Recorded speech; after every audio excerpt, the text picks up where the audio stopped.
શું ઘટના બની હતી, શું ફરિયાદ દાખલ થઈ હતી, કયા પ્રકારની તપાસો થઈ અને શું ખુલાસા આજે કરવામાં આવ્યો? જી, આણંદ જિલ્લાનું આકલાવ પોલીસ સ્ટેશન અને આકલાવ પોલીસ સ્ટેશનનું અંબાવ ગામ, એ અંબાવ ગામમાં ગઈ તારીખ 3 તારીખના રોજ સાંજના સમયે એક બનાવ બન્યો હતો અને એ બનાવમાં જે ફરિયાદી છે ભરતભાઈ પડિયાર ગામના છે, એમના ગામના સરપંચ છે, એમના વિરુદ્ધમાં કોઈક ભ્રષ્ટાચાર બાબતેના આક્ષેપો હતા અને એ આક્ષેપોને લઈને ગામમાં કંઈક જે સરપંચ છે એમના સહિત જે બીજા એમના જે પરિવારના સભ્યો છે એમની સાથે આ ફરિયાદી ભરતભાઈને કોઈ મારામારીનો બનાવ બન્યો હતો અને મારામારીના બનાવ બન્યા બાદ કંઈક સળગાવવાની વિગત પોલીસ સ્ટેશને ધ્યાને આવેલ અને એ ધ્યાને આવેલ વિગત આધારે પોલીસે જે તે જગ્યાએ સારવાર હેઠળ હતા પ્રથમ આકલાવ હોસ્પિટલ ગયા હતા. ત્યારબાદ એવી માહિતી મળી હતી કે એમને વધુ સારવાર અર્થે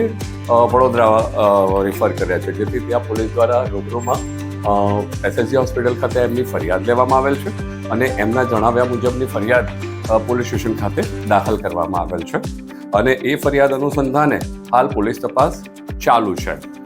સર, જે ફરિયાદી છે એમનો એક આરોપ રહ્યો છે કે તેમની ઉપર પેટ્રોલ છાંટવામાં આવીને પછી સળગાવવામાં આવ્યા. પોલીસ તપાસનો શું ખુલાસા બહાર આવે છે? જુઓ, જે બાબત છે કે એમની પર પેટ્રોલ કે જે જ્વલનશીલ પદાર્થ છાંટીને એમને સળગાવવાનો એ પાસા ઉપર પોલીસ તપાસ કરી રહી છે અને એ સિવાય તપાસ દરમિયાન એવા પણ ક્યાંક ને ક્યાંક બાબતો ધ્યાને આવેલી છે કે એમને જાતે જે જ્વલનશીલ પદાર્થ છાંટીને એમનો પોતાની જાતને સળગાવવાનો પ્રયત્ન કરેલ હોય એવી પણ વિગતો ધ્યાને આવેલ. અગાઉ ફરિયાદી અને ભોગ બનનાર વ્યક્તિ વચ્ચે અગાઉ કોઈ વિવાદ થયેલો હતો? પહેલા વિવાદ થયો હોય એવી વિગત તો ધ્યાને નથી આવી. સર, કેટલા લોકો સામે ગુનો હતો? 5 લોકો વિરુદ્ધમાં ગુનો નોંધવામાં આવ્યો. મહિલા સરપંચ સહિત કેટલા? મહિલા સરપંચ સહિત ટોટલ 5. હવે કે ગઈકાલે જે ફરિયાદીનું નિવેદન સામે આવ્યું હોસ્પિટલમાંથી, હજુ પણ તે પોતાની વાત પર અડગ છે કે તેમની ઉપર ગેલનથી પેટ્રોલ છાંટવામાં આવે છે અને સળગાવી દેવામાં આવે છે. સોશિયલ મીડિયાના વિડીયો કંઈક અલગ કહી રહ્યા છે. તો પોલીસની કામગીરીમાં કેટલી દખલ થઈ રહી છે આ બાબતમાં? ના, દખલ કોઈ નથી થઈ રહી.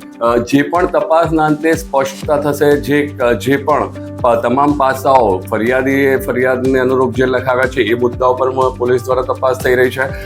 તપાસ દરમિયાન જે આપ કહી રહ્યા છો કે જે વિડીયો સામે આવ્યા છે એ વિડીયોની પણ વિગતો ધ્યાને લઈ રહ્યા છે અને હાલમાં જે વધુ પડતી જે બાબતો આવી રહી છે કે ધ્યાન ઉપર એ એવી ધ્યાને આવી રહી છે કે ફરિયાદીએ પોતે આવો કોઈ પ્રયત્ન કરેલ હોઈ શકે. જી.